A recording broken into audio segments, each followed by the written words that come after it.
మిత్రమా, నీ కష్టాలు నీకు కష్టంగా ఉంటాయి, కానీ ఎదుటి వారికి కాదు. అందుకే ఎదుటివారు నీకు ధైర్యం చెప్పడం కంటే నీకు నువ్వే ధైర్యం చెప్పుకోవడం అలవాటు చేసుకోవాలి మిత్రమా.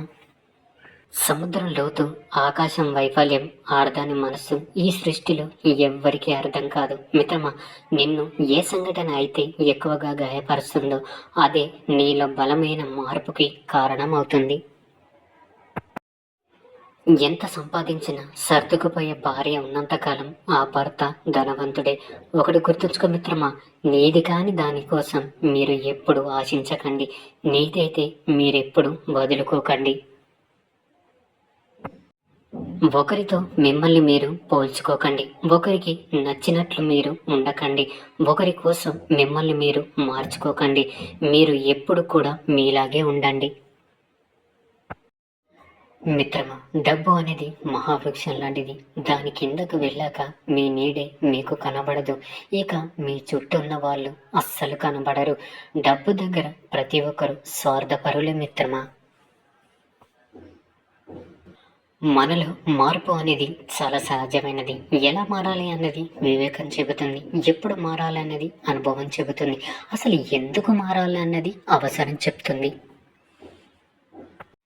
మిత్రమా, గతం గురించి గుర్తుంచుకోండి. అలాగే రేపటి కోసం కలలు కనండి. కానీ ఈరోజు మాత్రం ఆనందంగా జీవించండి.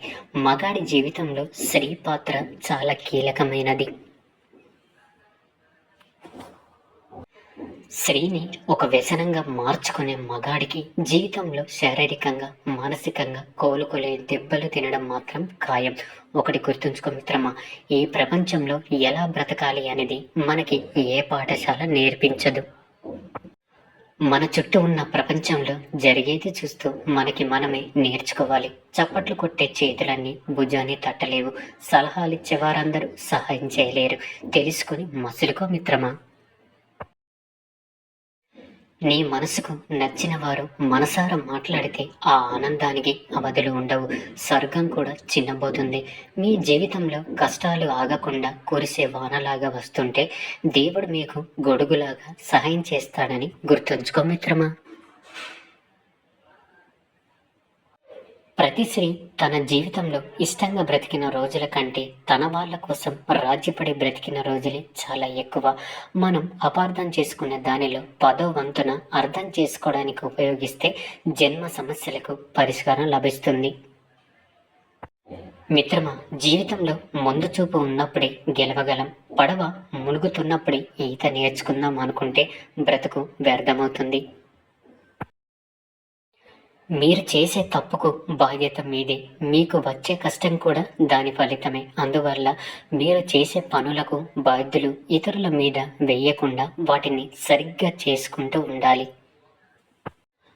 బండ మోయగలిగే కండబలం ఉన్నవాడి కంటే బాధ్యతలు మోయగలిగే గుండబలం ఉన్నవాడే గొప్ప. మిత్రమా, నీ భార్య మీద పంతాని అధికారాన్ని కాదు, ప్రేమను చూపించండి.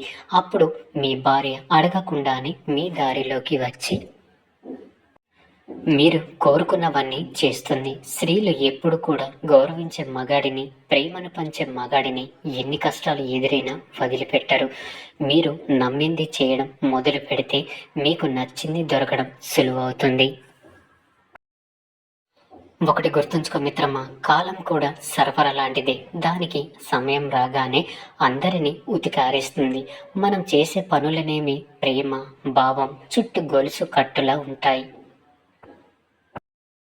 మీకు ఎన్ని పనులు ఉన్నా ఉదయాన్నే మనసుకు నచ్చిన వారిని పలకరించడంలో ఉండే ఆనందం మాటల్లో చెప్పలేం మిత్రమా. అసూయ అహంకారం అనేవి రెండు ఒక రకమైన వ్యాధి లాంటివే. ఇది ఉన్నవాడు సంతోషంగా ఉండడు, ఎదుటివారిని సంతోషంగా ఉండనివ్వడు. మిత్రమా, ఆలోచన అనే యుద్ధంలో పుస్తకాలే అసలైన అస్త్రాలు. నువ్వు కోపంతో సాధించేది ఏమీ లేకున్నా కోల్పోయేది చాలా ఉంటుంది. అందుకే కోపం ఎవరికైనా శత్రువు లాంటిది. మిత్రమా, భర్త సహకారం ఉంటే భార్యకు నరకం కూడా స్వర్గంలా అనిపిస్తుంది. భర్త సహకారం లేకుంటే స్వర్గం కూడా నరకంలా అనిపిస్తుంది. నీ మీద నువ్వు విశ్వాసంతో ఉంటే మరియు కష్టపడి పనిచేస్తుంటే అదే మంచి మందుల నీ ఓటమి మీద పనిచేస్తుంది. అది నిన్ను గెలిపించడానికి కూడా పనిచేస్తుంది మిత్రమా. నమ్మకం లేకుండా మొదలుపెట్టిన పని అర్థాంతంగా ఆగిపోతుంది. మీ గెలుపు మార్గాన్ని మీరే కనిపెట్టాలి. ఎందుకంటే మీ ముందు ఎవరు నడవరు, మిమ్మల్ని అనుసరిస్తారు అంతే. అదృష్టం అంటే అందం, ఐశ్వర్యం, ఆస్తి ఉన్నవాళ్ళు మీ జీవితంలోకి రావడం కాదు, అర్థం చేసుకునే వాళ్ళు రావడం నిజమైన అదృష్టం మిత్రమా. మిత్రమా, ఒకటి గుర్తుంచుకో, నిన్ను ఎక్కువగా ప్రేమించేవారు తెలిపే మూడు ముఖ్యమైన సంకేతాలు. ఒకటి, నీకు సంబంధించిన ప్రతి చిన్న విషయాన్ని కూడా వారు చాలా సీరియస్గా తీసుకుంటారు. రెండు, ప్రతి చిన్న విషయాన్ని కూడా నీతో పంచుకోవాలని చూస్తారు. మూడు, నీపై ఎప్పుడు అలుగుతూ కోపగించుకుంటూ ఉంటారు. నిజమైన వెలుగు ముందు నిండా అనే చీకటి ఎక్కువ కాలం నిలబడదు.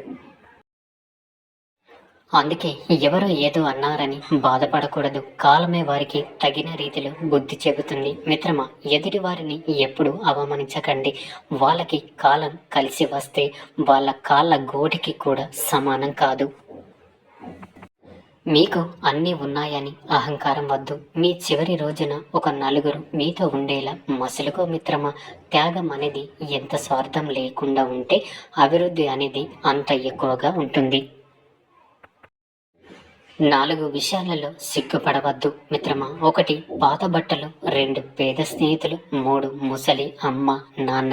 4, సాధారణ జీవనం. మిత్రమా, పెళ్లికి ముందున్న ప్రేమ పెళ్లి తర్వాత కనిపించకపోవచ్చు. అలా అని ప్రేమ తగ్గిందని కాదు, ప్రేమతో కూడిన బాధ్యత పెరిగిందని అర్థం. గుర్తుంచుకోండి.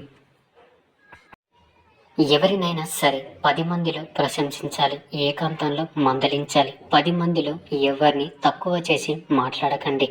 ఎదుటి వారిలో లోపాలు ఉంటే చెప్పాలి, కానీ లోకువ చేసి మాట్లాడకూడదు.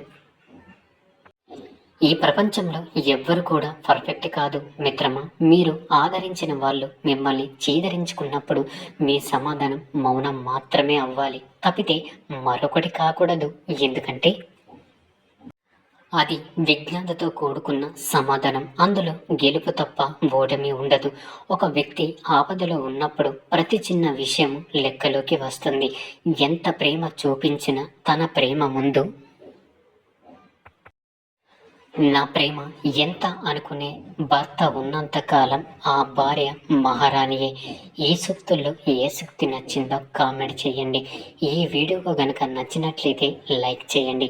మరిన్ని వీడియోస్ కోసం మన ఛానల్ని సబ్స్క్రైబ్ చేసుకొని మాకు మరింత సపోర్ట్ చేయండి. ధన్యవాదములు.